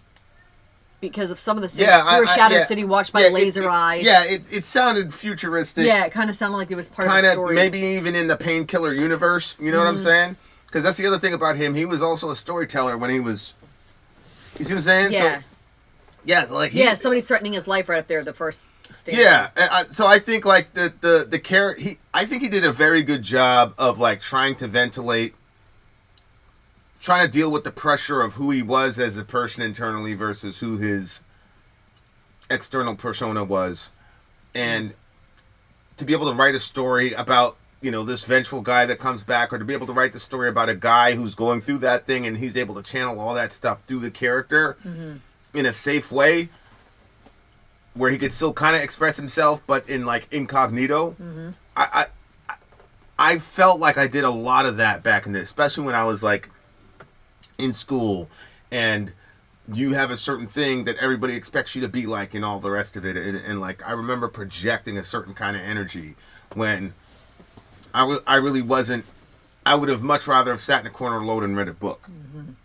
That would have been like my A1 decision. But if you would have seen my persona, you'd have been like, man, this guy, he's whatever. Yeah.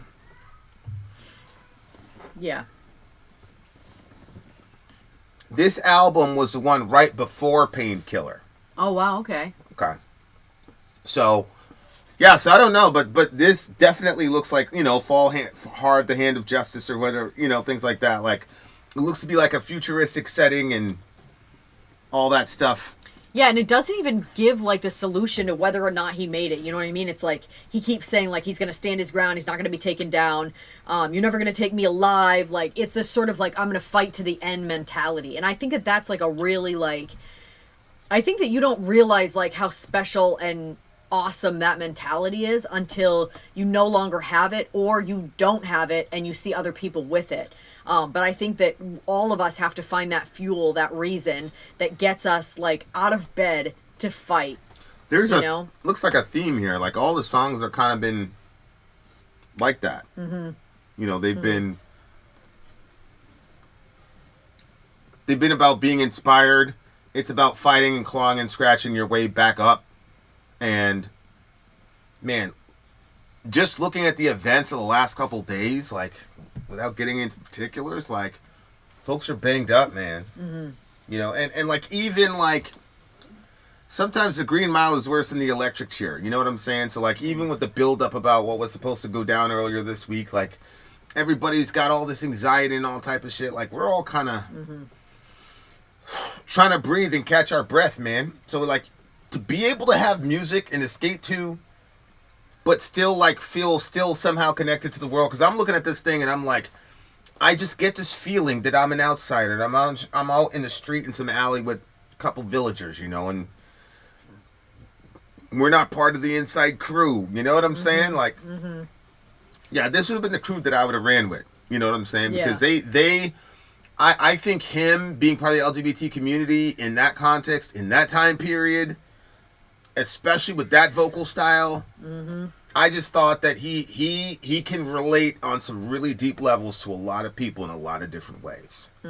Like a lot. And I think like he created almost I'm sure there were communities that were created 80s and 90s because of this dude. And I'm sure that the friendships that were made there have been, great. Because it's just really, really good music. I think Iron Maiden would probably be my favorite band from that era. Okay. But as far as like, who would you hang out with? I would feel more like I will now be able to trust somebody and actually have a friend on the Judas Priest side, because I just feel like Rob has, and of course, like I said, it's out of the bag now, but I'm just going back to that time and being like, man, he understands the concept of being alone in a crowd. He understands the concept of not truly being accepted. If you project one thing, you get accepted. If you let your real self out one time, you know, things happen. Like, there's very intelligent ways of ventilating your pain and your hurt without necessarily having to talk about it directly. And that's one of the things that these rappers need to figure out. You know what I'm saying? Yeah. Like, you can talk about people that you're mad at. Hell, you can talk about people that, you know, might have reached an unhappy end, but you don't have to come out and say all the details, bruh. You know what I'm saying? Like that. Yeah, but I love the song because it really did. It made me feel like an outsider, but an outsider in a good way. Really? An Yeah, outsider? like That's I remember interesting. like OTEP when we had an interview with her, and she was talking about the young LGBT kids that meet her at the end of her shows, and she's like, how does she help them, you know, with the suicide epidemic and things like that in that context? And she kept telling them, like, find your tribe, you'll find your tribe. And I think with the inception of the internet and social distancing that happened in COVID, where people were used to having more relationships, you know what I'm saying? I mean, technically you did, right? Because your girlfriend's on the other side of town. She can't go to school. You can't go to school. You're both 17 years old. So now you guys are mainly relating electronically on the internet. Well, guess what? Boop, boop. Some girl just slid in your DM. So now the nature of your guys' relationship is exactly the same. So there's a lot of weird, fluky shit that got happened psychologically that Americans like still we haven't really figured it out. And so like the future, when I look at the future, I'm like, yeah, like we're gonna have great inventions and things like that. But a lot of those movies in the late 80s, early 90s were like, yeah, you guys have all this tech, but look, right? So Jurassic Park, Terminator, whatever, like that was kind of always the idea. Yeah. So yeah, he poured a lot of his hurt and frustration and pain into these characters, and then he has the characters go into almost like Lord of the Rings level, like impossible situations to win. Like that's kind of the vibe, and it's weird because like he's setting up some like live action scene. Like we're watching a documentary, and you're like, damn, they're making all the documentaries look like movies now because like production's gotten so good. Well, it's not just that. It's also that because everybody is like the YouTube age and everything, like people are used to living behind a camera. Like my kids will say, "Mom, capture this moment. Take out your camera." Like they're always telling me to catch their moments. And so it's weird because like when we were kids, like you just wanted your parents to watch you. Right. But like here they are, they're like, catch all my moments on camera. And so We used to make fun of the parent who always that had would stop and have the camera and take a picture. well, I mean, they were friggin', you know, but it's a whole new world. So you have like but these that wasn't a very big documentaries. camera to them. Yeah. Right? Yeah. Like, we're talking about the little Kodak cameras when they would do this, man. Oh, no, I was talking about my mother's video camera. Camcorder? Yeah. Camcorder. But, like, all of the stuff is just being, like, documented, and people are documenting their own lives on their Facebook pages and stuff like that. Like, you know, crying about the hamburger being messed up and everything. And so all of those things become all the stuff that they can make the documentaries with, because there's tragedy at the end of almost all of our stories. So at the end of somebody's story, you can be like, okay, now we're going to make a story off of that. And then they have all this content that you recorded while you were alive. And on that note, happy birthday. Happy birthday, Stacy. We're glad you're born. And that you're all still with us. And y'all still with us. That's true. You know, we're never guaranteed another birthday. And so the more birthdays that we get to have with you guys over and over is pretty cool. Like, being able to have these moments. It is a and tradition. stuff. We had one in Maine, and now we got one in Florida. It's pretty cool. Yeah. It's pretty cool. Man, shout out to that whole family. One of the coolest families on the earth.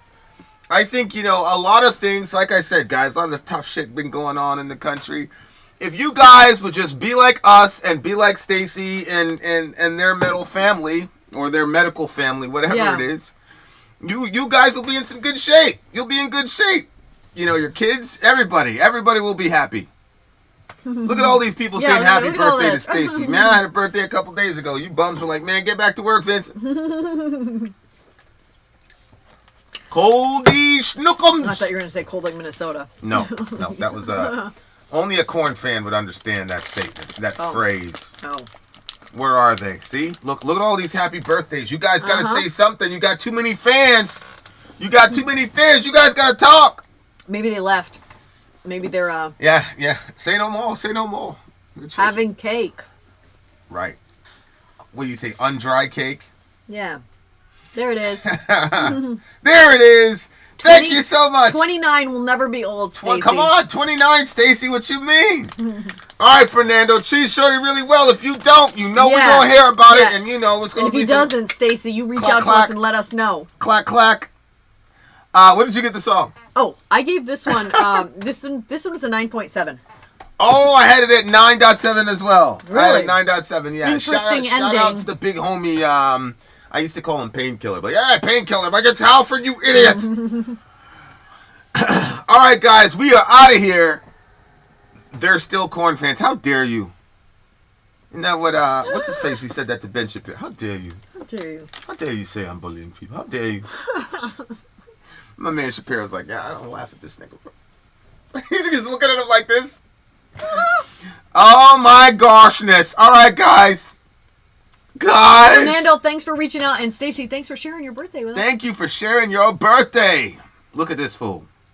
Vin, are you ever going to reveal who you voted for? Because we know you didn't vote for Miss Harris. No, I will not. I will not reveal who I voted for. You'd have to jump through some massive hoops. Later. You guys have a wonderful time.